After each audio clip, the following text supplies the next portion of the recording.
Welcome to the Psych Central Show, where each episode presents an in-depth look at issues from the fields of psychology and mental health. With your host, Gabe Howard, and featuring Vincent M. Wales.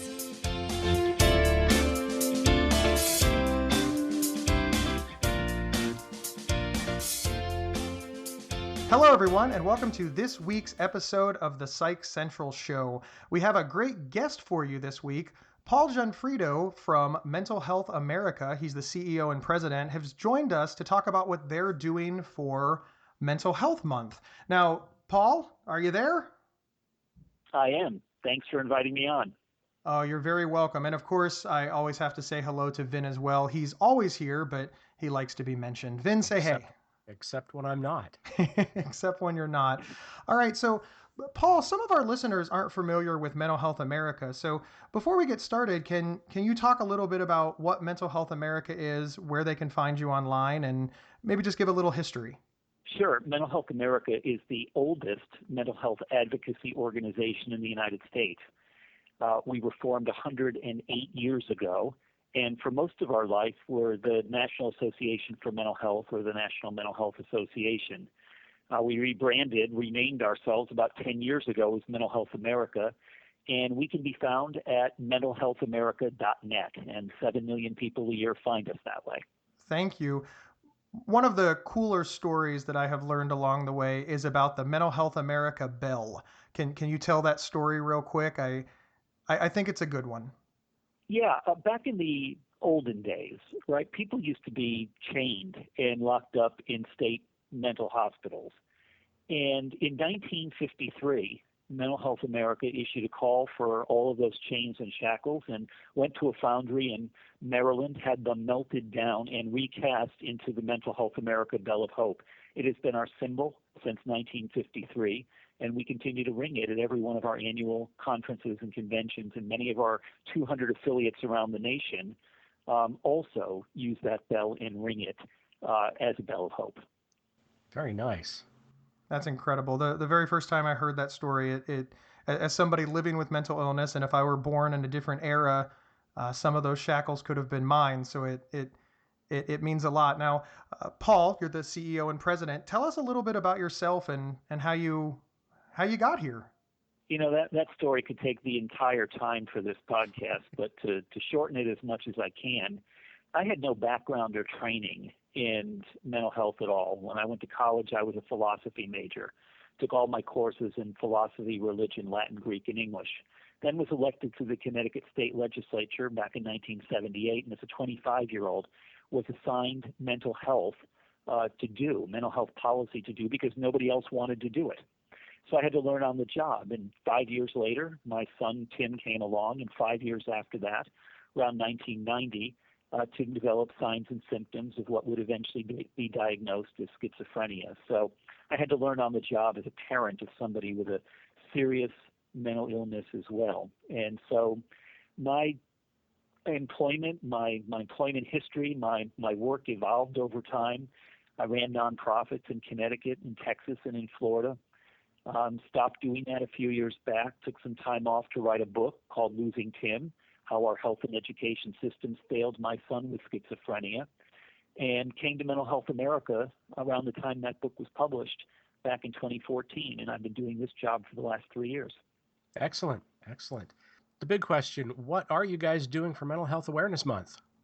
Well, Mental Health Awareness Month is our annual signature public education campaign. We started this back in 1949, and it's become so ubiquitous that most people don't even realize that this is a Mental Health America flagship kind of a program that we've got. Each year we pick a different theme, and the theme helps us create some materials that are relevant particularly to young people. This year's theme is risky business, but really it's an opportunity to talk about some of the earlier warning signs of serious mental illnesses and how young people in particular, and the people who care about them, can manage those symptoms, can deal with those signs and symptoms, and can move along pathways to recovery at the earliest possible time. Because what we believe in is prevention for all, early identification and intervention for those at risk, integrated services for those who need them, with recovery as always the goal. So while this year our theme is risky business, many of the thousands of organizations that celebrate Mental Health Awareness Month with us pick other themes and focus on particular aspects of mental health and mental illness. And we're happy to promote those as well, just as we've been happy this year to enter into a partnership around real schizophrenia stories with Janssen Pharmaceuticals to be able to promote the actual awareness and opportunities for recovery that exist for people like my son Tim, who've got schizophrenia and who have a lot more hope these days than they may have once had back when they were chained and shackled in our state psychiatric hospitals. That's a lot. You guys do a lot. I want to clarify a real quick point and just make sure that I heard it correctly. Mental Health America started Mental Health Month in May? That's right. We did. Back in 1949, the first president to proclaim it did so at our request. That was President Eisenhower back in 1953, same year that the bell was cast, and it has been proclaimed by presidents ever since then, with President Trump continuing the tradition this year in proclaiming it as Mental Health Month again this time round. I was completely unaware of that. I've been celebrating Mental Health Month since I was diagnosed, and I did not realize that it was a Mental Health America thing. So that's really cool. Neither did I. That was news. That's very neat. So let's talk a little bit more. A lot of people don't realize that. Yeah, and part of that's good because it's become so ubiquitous. And I think that's just important to note that so many other organizations, so many other entities have picked up on this. But to give ourselves some credit, about 10,000 organizations. We have only 200 affiliates around the country, but about 10,000 organizations actually use our theme materials this year in promoting Mental Health Awareness Month. That's incredible. Very incredible. And it shows the power of working together. And I'm sure that those organizations, if they were here, they would thank you for the materials, because it's always difficult to know what to do to make the biggest impact. So it's great that Mental Health America is driving that.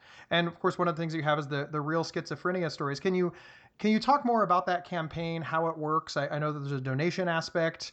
Yeah, but let me back up for a second so people can really understand this. I think one of the breakthroughs that we've had in the last couple of years at Mental Health America is when we created what we call our Before Stage 4 umbrella. And for people who want to know about that concept, it's really a very simple one, that because we have applied a danger to self or other standard in the United States as a matter of public policy, as a trigger to treatment, we've made mental illnesses the only chronic diseases of America that we wait till stage 4 to treat, and then often inappropriately only through incarceration. And what we say at Mental Health America is we have to act before stage 4. And I think that's an umbrella that organizations and entities, for-profits, not-for-profits, anybody who cares about mental health concerns have been able to adopt and to embrace over the course of the last couple of years. So let's look at something like Real Schizophrenia Stories with Janssen. This is an opportunity for people to go to this website, realschizophreniastories.com, and to actually look at a couple of very compelling narratives from people who have got schizophrenia, who are really working in recovery from schizophrenia. This isn't a death sentence. My son has had schizophrenia for 25 years now, and people with schizophrenia continue to be able to make valuable contributions to our society, and valuable contributions to other people. And Real Schizophrenia Stories helps people understand that and see that. And one of the things that Janssen's done with us is to give us a donation, basically, for everybody who goes and looks at some of these stories. I want people to look at the stories because they're stories of hope. But of course, Janssen graciously has said you should want people to look at this because they're also an opportunity for us to make contributions and donations to Mental Health America to promote mental health awareness, to promote our Before Stage 4 messaging, and to promote hope among people with schizophrenia and other serious mental illnesses, and especially among the people who love and care for them. Many people are just not aware of these opportunities that are there, and these opportunities for hope, the kinds of breakthroughs that we're seeing in science, the kind of breakthroughs we're seeing in our recognition and understanding of schizophrenia and what schizophrenia and psychosis in general look like at the earliest stages. And let me add just something to that we have an online screening program. You can find it on our website at mentalhealthamerica.net, or people can go directly to it at mhascreening.org. And over the course of the last 3 years, about 2.25 million people have gone to our website and taken a screen. And what we've been learning from the people who go to our website and take a screen is this, that fully 2/3 or more of those people screen as positive or moderate to severe for the condition for which they screen. They might screen for depression, for bipolar, for PTSD, for psychosis, for any number of other conditions. So 2/3 screen as positive or moderate to severe. 2/3 of those people say they have never been diagnosed with a mental health concern or condition as of yet. So this has become the largest help-seeking population anywhere in the United States. And what it's giving us is insights into what some of the earliest stages of schizophrenia feel like for individuals. And coupled with the science that is developing around the brain, when you can put that brain science together with what people are using, the words people are using to describe the symptoms that they have and the feelings that they have, I think we have there the opportunity really to have significant breakthroughs in the next several years, really, the next several months, next several years, to really go all in on earlier identification, earlier intervention. And this is going to mean better pathways to recovery, just as it has with every other chronic disease in America, like cancer, like heart disease, like diabetes and other things. The earlier you recognize and identify them, the better off you are. We shouldn't have to wait 10 years like we did with my son before we get an accurate diagnosis and a great treatment. Now we have an opportunity to get accurate diagnosis earlier, and we have many, many more treatments, such as the treatments that are outlined. They're just an example of the treatments that are available to people in the real schizophrenia stories. Thank you, Paul. I appreciate that. This is my next question my next comment rather, is in no way scientific, but when 2/3 of the people are showing that they have moderate, severe, or something that they're self-testing for, it kind of shows that they have an inkling that they might have this, and it's coming out that they in fact do. So the education must be improving because, again, 50 years ago, I don't think anybody would have even taken the test for mental illness because that was something that happened to other people. And here we are, like you said, 2/3 are, well, essentially they're proving to be accurate in their assessment, what they were looking for. Does that ring true for you? How do you see that from your perspective? Yeah, no, that's absolutely true. And when you talk about the difference between 50 years ago and today, what makes it even more true is that 3/4 of the people who take our mental health screens are under the age of 25. Now, that makes sense if you think about the fact that half of mental illnesses emerge by the age of 14 and 3/4 emerge by the age of 25, that 3/4 of our screeners would also be under the age of 25. No, there's no question. There's better recognition. There's no question that young people are understanding that they're feeling different from the way their peers feel, that the way their siblings feel, that the way their parents tell them they ought to feel, and that they want to do something about it. People are willing more today than ever, especially young people, to seek out sources of information, help, and support, especially online and through social media. And that's one of the reasons why, our social media following has increased in the last 3 years from 100,000 to about 350,000 people right now. And part of that reason is, I think, because people want to get more information. And so the more we can deliver to them through electronic media, I think the better off we're going to be. And these aren't just resources that, old people like me can give to young people like my son. These are peer-to-peer resources that people are looking for, too. And that's part of what I think they get from the real schizophrenia stories, the opportunity. One of the people works as a peer support specialist, the opportunity to be able to move on pathways to recovery as a result of working with people who have experienced the same life experiences that they have and can show them a pathway forward. These are great things that you're sharing with us, Paul. As you know, our system of mental health delivery in nationwide is kind of a wreck. That's an understatement. Yeah, I'm trying to be nice about it. What are one or two of the biggest things do you think that we can and should fix first? Well, we've got to stop using jails and prisons as 21st century, state mental health hospitals. I mean, Thank you. My generation of policymakers, we closed those and then we just reopened them as jails and prisons. And that's number one.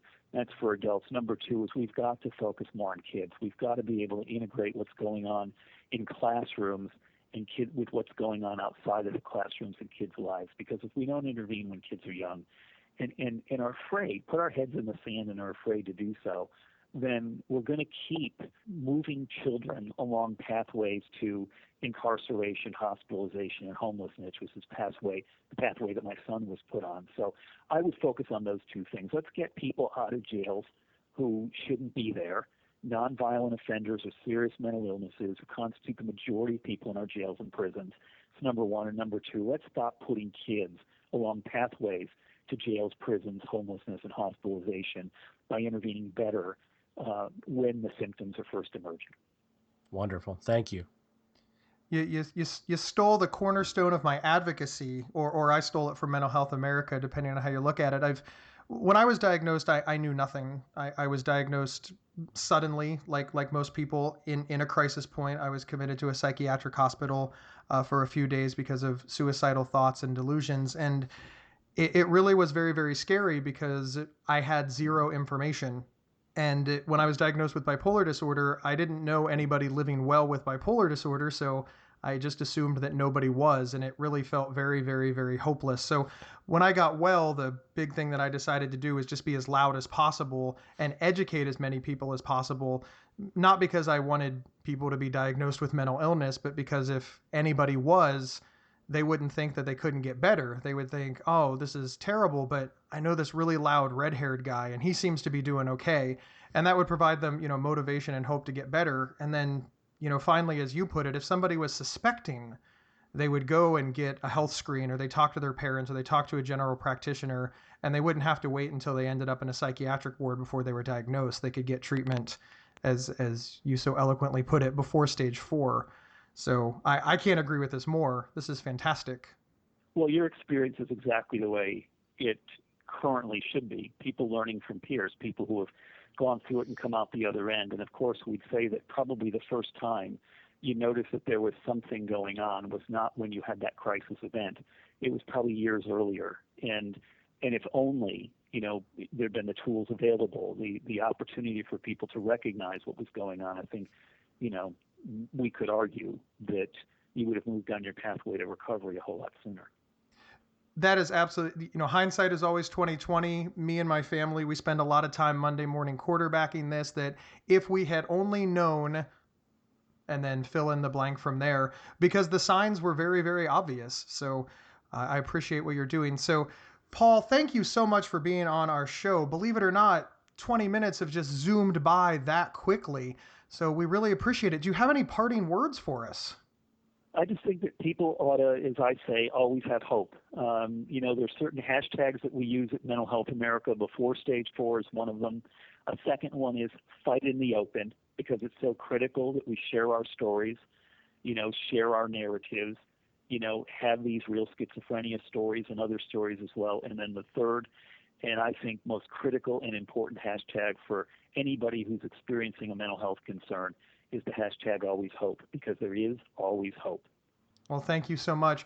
Paul, we appreciate you being on the show. For everybody else, if you are an iTunes subscriber, please like us, share us, tell all of your friends, and, hang out with us as much as possible. Vin and I are fun. So for Psych Central, we will see you all next week. Thanks, everyone. PsychCentral.com is the internet's oldest and largest independent mental health website. Psych Central is overseen by Dr. John Grohall, a mental health expert and one of the pioneering leaders in online mental health. Our host, Gabe Howard, is a professional speaker, award-winning writer, and mental health advocate. You can find more information on Gabe and his work at GabeHoward.com. Vincent M. Wales is an award-winning speculative fiction novelist and suicide prevention crisis counselor. You can find more information on Vincent at vincentmwales.com. If you have feedback about the show, please email talkback@psychcentral.com.